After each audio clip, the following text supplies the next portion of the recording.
On the good side mga kapiksi, this is a very positive indication, no, na talaga magiging successful ka guys sa mga bagay na wishes coming true. Ito mga kapiksi, there are wishes being granted. Magagrant yung mga wish mo, yung mga hinihiling mo, kung meron kang, kung ano man yung hinihiling mo at pinagdadasal mo pagdating sa kaperahan, pagdating sa trabaho, pagdating sa negosyo mga kapiksi, no, your wishes are being granted. Ito guys, kung mapapansin nyo, at saka nasa nyo din yung energy ng success mga kapiksi.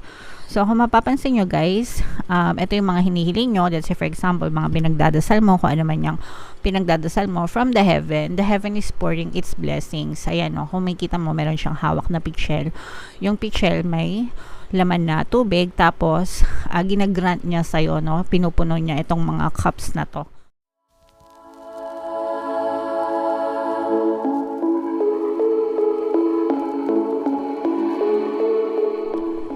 Hello guys, hello Aries, welcome back to Pinoy Pixie Tarot.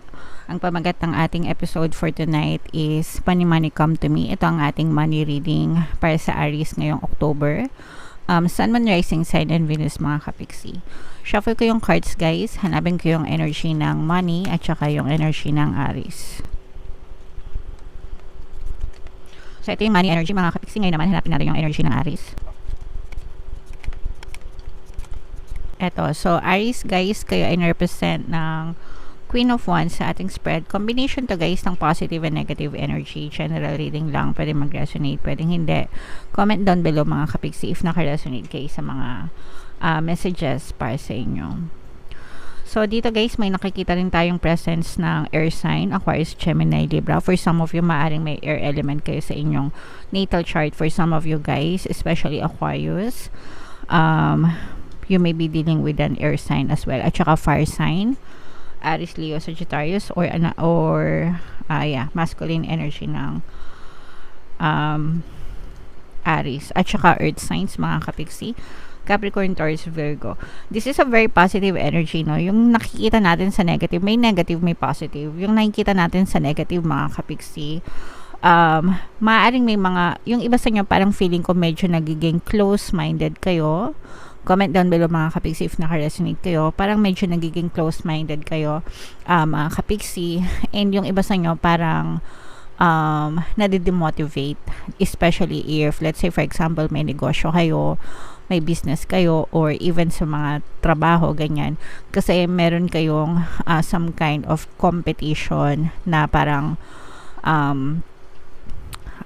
pinagdadaanan, which is normal naman. Competition is part of our society mga kapiksi, diba? Nung mga elementary pa lang kayo, high school, ganyan, kapag meron tanong si teacher, nag-uunahan kayong magtaas ng kamay, diba? Para sumagot pag alam niyo yung sagot. That's already a sign of competition. So it's everywhere mga kapiksi, pero in your case kasi yung iba parang nararamdaman ko na nakakaramdam kayo ng demotivation if you're not doing well, no? Ibig sabihin, pagka feeling mo nadedehado ka sa competition, feeling mo mas magaling yung kalaban mo kaysa sa'yo, competitor mo. Let's say for example, sa lugar nyo, may tindahan ka, tas marami kayong tindahan din dun sa lugar na yun, parang yung iba sa inyo nade-demotivate kapag nakikita nyo na mas maraming bumibili sa kanila kaysa sa inyo. So take it as a sign mga kapiksi na pagbutihin nyo lalo yung space nyo, ikaw sa personal space mo, become the better version of yourself. Kapag ka sa competition, wag masyadong i-focus yung attention sa ka-competitor mo. Instead, ibaling mo yung attention mo sa'yo. Okay? Become the better version of yourself. Galingan mo yung trabaho mo, galingan mo yung sarili mo, galingan mo yung negosyo mo, yung mga produkto mo, yung serbisyo mo, diba? If you focus on yourself and give energy to yourself, mga kapiksi, you will become the better version, diba? Mas ma-attract mo yung gusto mong i-attract because mas better ka na, okay? That's how you should deal with competition, mga kapiksi. Imbis na, kasi if pinapansin mo yung competitor mo, ba't mas magaling sila sa akin, bakit mas marami silang customer, the more you do that, the more na mas magre-reflect siya sa inyong reality. Okay? So, yun yung nakikita natin sa negative um, dahil sa competition, just make sure na ibaling mo yung attention mo sa sarili mo kesa sa competitor, mga kapiksi. On the good side, mga kapiksi, this is a very positive indication, no, na talaga magiging successful ka, guys, sa mga bagay na wishes coming true. Ito, mga kapiksi, there are wishes being granted. Magagrant yung mga wish mo, yung mga hinihiling mo, kung meron kang, kung ano man yung hinihiling mo at pinagdadasal mo pagdating sa kaperahan, pagdating sa trabaho, pagdating sa negosyo, mga kapiksi, no, your wishes are being granted. Ito, guys, kung mapapansin nyo, at saka nasa nyo din yung energy ng success, mga kapiksi. So kung mapapansin nyo, guys, ito yung mga hinihiling nyo. Let's say, for example, mga pinagdadasal mo, kung ano man yung pinagdadasal mo from the heaven is pouring its blessings. Ayan, no, kung makita mo, meron siyang hawak na pitchel. Yung pitchel may laman na tubig, tapos ginagrant niya sa'yo, no, pinupuno niya itong mga cups na to dito sa iyong physical reality. Ibig sabihin nito, guys, yung mga hiling mo, yung mga pinagdadasal mo, no, the universe is doing their work or his work or her work para ipagkaloob sa iyo itong mga blessings na to, itong mga hinihiling nyo, mga kapiksi. Alright? So you just have to have this blind faith, mga kapiksi, na dadating at dadating din sa iyo yan. Makakamit at makakamit mo din yan. Mararamdaman at mararamdaman mo rin yan sa iyong 3D, sa iyong physical reality. And aside from that, talagang makita ka ng movement, progress, success, tagumpay, no, habang ikaw ay nagdadasal. So you have to ensure na consistent ka. Diba, pag nagdadasal kayo, hindi naman kayo nagdasal ng isang beses lang tapos kinabukasan andyan na agad yung dasal nyo, diba? Kapag nagdadasal kayo, consistent dapat, and you have to persist hanggang sa ibigay sa'yo yung pinagdadasal nyo. The same way with affirmations, the same way with anything in this world, mga kapiksi. Kailangan mong magtiwala, no? So, i-push nyo lang, guys, nang i-push yung mga pinagdadasal nyo, pinagdonovina nyo, papanata nyo, alright? Because the universe are granting your wishes, mga kapiksi, alright? At saka mararamdaman mo talaga yung progress, guys, pagdating sa kaperahan ngayong October. So, i-mine nyo na yan, mga kapiksi, sa comment section, no? So, i-mine nyo na itong mga wishes granted, mine, success, mine, victory, mine, tagumpay, diba? Para talagang maramdaman nyo yung epekto niyan sa buhay nyo. Ayan, no, guys, talagang punong-puno, no? There are opportunities, grabe. Ang sobrang positive ng reading nyo. There are a lot of opportunities pa na nag-aantay sa'yo, a lot of opportunities opening, parang binibigyan ka ng maraming choice ni universe, tapos ikaw parang hindi ka na magkandatuto kung anong desisyon yung gagawin mo dahil sa dami ng ino-offer sa'yo ni universe. So, ibig sabihin nito, guys, yung iba sa inyo, maaaring nawawala na yung mga blocks nyo, mga balakid, no? That's why nagbubukas yung pintuan ng door of opportunities para sa inyo. And yung iba sa inyo talagang nagsasaliksik kayo, nag-aaral kayo, nagre-research kayo on ways to improve your financial status. And this is very rewarding para sa inyo. Bibigyan kayo ng chance ni universe na makapag-relax, makapag-chill, makapagpahinga, and makikita mo na parang unti-unti na talagang nagbubunga yung mga paghihirap nyo, yung mga tinanim nyo, diba? Syempre pag nagtanim kayo, hindi naman siya agad-agad tutubo, inaalagaan, in-effortan, dinidiligan, pinapaarawan, minsan pinapausukan, pero alam mo na tutubo at tutubo rin siya pagdating ng panahon. So ngayon parang nakikita nyo na umuusbong na, no, yung mga bunga ng pagsisikap nyo, guys. So it's very important na patuloy lang kayo magsikap sa buhay nyo. For some of you, guys, maaaring meron kayong dating kakilala, pwedeng old friend, old acquaintance, ganyan, na maaaring mag-reach out sa'yo, tapos parang meron siyang daladalang bagong opportunity or alok, no? Uy, baka gusto mong itry ito. Uy, alam mo ba, ganito, ganito, ganyan, ganyan. So, there's nothing wrong with that, guys, no? Pero again, pagdating sa mga ganyan, palagi kong sinasabi sa inyo na mag-ingat sa mga investment, sa mga pinaglalagyan nyo ng pera nyo, sa mga taong pinagkakatiwalaan nyo. hindi porket kakilala nyo, gora lang ng gora, no? Sometimes, hindi rin kasi nila alam na scam din pala yung pinapasok. So, make sure na pag-aralan mabuti para hindi kayo mapahamak. Alright? So, very nice. Ari, sobrang positive na reading nyo. Yung mga pinapamind ko sa inyo, i-mind nyo na para talagang ma-experience nyo siya sa inyong physical reality. Ito naman yung ating mga money manifesting techniques, guys. Bubunot tayo ng isa.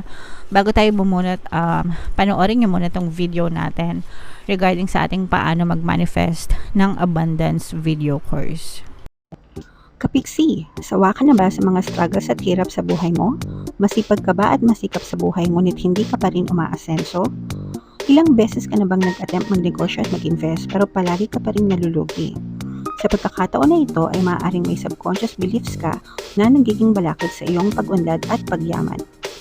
Introducing, paano mag-manifest ng abundance video course. Dito ay matututunan mong ma-overcome ang mga balakid mo para tuluyan ka ng umunlad, umasenso, sumagana, maging matagumpay, successful at maswerte sa iyong kabuhayan, pera, trabaho, negosyo, salapi at kaperahan ng bonggang-bongga. Dali, mag-send na ng email sa pinoypixitaro@gmail.com at simulan na ang iyong pagyaman ngayon. Alright, so sa mga gustong yumaman, mga kapiksi, mag-avail na kayo ng course, no? Sobrang ganda talaga niyan. And magbibigay din ako ng free 1 pampaswerte subliminal until September 30. So mag-avail na kayo, mga kapiksi. Malapit nang matapos yung promo. So bubunot tayo ng isa, guys. Tingnan natin kung ano ang mga message para sa inyo. Eto. We have goals, no? Close up natin. Ayan. Picture the goals you desire in as much detail as possible. Experience your chosen outcome with all your senses as though you've already achieved it. Hold that thought, then send it out to the universe with your love and thanks. So, ito mga kapiksi, goal setting, di ba palagi ko kayong ina-advise na magkaroon kayo ng goal setting, especially sa pagbubukas ng taon, and then i-track nyo buong year para malaman nyo kung nagkakaroon ng progress yung buhay nyo. And then, this is a visualization technique na it's very important. It's a very, tawag dito, powerful tool in terms of manifesting your desires. So, if meron kayong mga desires, meron kayong mga goals, meron kayong gusto sa buhay, you have to picture that goal in your mind using the power of your imagination. Okay?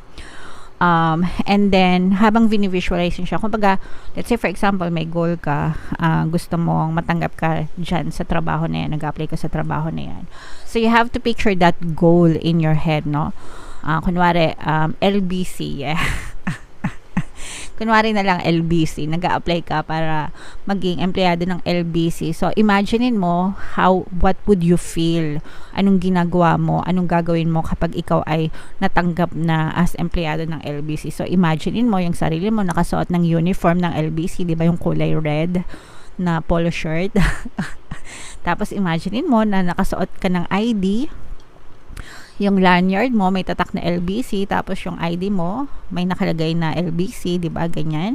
Tapos imagine mo nandun ka sa harap ng cashier or ng computer, tapos type ka, ganyan, nag-accept ka ng mga orders, di ba, yung mga parcel, ano pa ba, yung mga bills payment, di ba, sa LBC. So, and then imagine mo with as much conviction as possible, using your 5 senses, anong ginagawa mo, anong naririnig mo, anong nararamdaman mo kapag ikaw ay nagtatrabaho na doon. So, that's how you will use the power of your imagination. With visualization technique, kailangan yung 5 senses incorporate mo. What would you see? What would you hear? What would you feel if you already have your desire? Okay? So, gamitin mo yung sample na binanggit ko. Let's say, for example, gusto mo ng kotse. Anong kotse yung gusto mo? Imagine mo kung anong brand, anong tatak, anong kulay. Imagine mo na pumapasok ka dun. Yung tunog ng kotse mo, pag pinindit mo yung susi, di ba? Tik-tik. Tapos, imagine mo, sumasakay ka dun sa driver's seat. Tapos, imagine mo yung manibela, 'di ba? Imagine mo yung amoy ng leather seat ng kotse mo. Tapos, 'di ba, yung tunog ng gas, zoom zoom ganyan. And then kapag umaandar na, 'di ba? So, ganon kayo gagamit ng visualization technique, mga kapiksi. So, you can use this for any goals, for any desires, and then send your thanks to the universe, no? Kapag nagawa mo siya, you can preferably do this like 3 to 5 minutes sa umaga, sa tanghali, sa gabi, or just anytime na meron kang time. Paulit-ulit yung scenario na yon hanggang sa you feel it real, no? As in, parang naramdaman mo na talagang totoo sa feeling mo. And then, watch the magic unfolds. Let the universe deliver to you your desire, okay? When it comes to visualization, I prefer yung tuwing umaga pagkagising, and then sa gabi bago matulog, because nandun kayo sa inyong alpha state of mind, which is a very powerful brainwave in terms of influencing your subconscious mind. By the way, mga kapiksi, nagtuturo ako ng mga manifesting techniques dito sa ating YouTube. Meron tayong exclusive membership program. So, kung gusto nyo matutunan yung mga techniques and konsepto, i-click nyo lang yung join button sa video na to, o kaya yung join button dyan sa ating YouTube homepage. Okay? Alright, so comment down below, Aries, if naka-resonate kayo dyan sa mga message na yan, if naintindihan nyo. Ito yung ating 2024 kapalaran pick a card version. Kung hindi nyo pa napapanood, guys, panoorin nyo na. Super nice, super ganda. And ito naman yung ating success stories ng paano mag-manifest ng abundance video course. Thank you for liking, sharing, and subscribing, guys, and see you again next time. I love you all. Have a nice day. Bye-bye.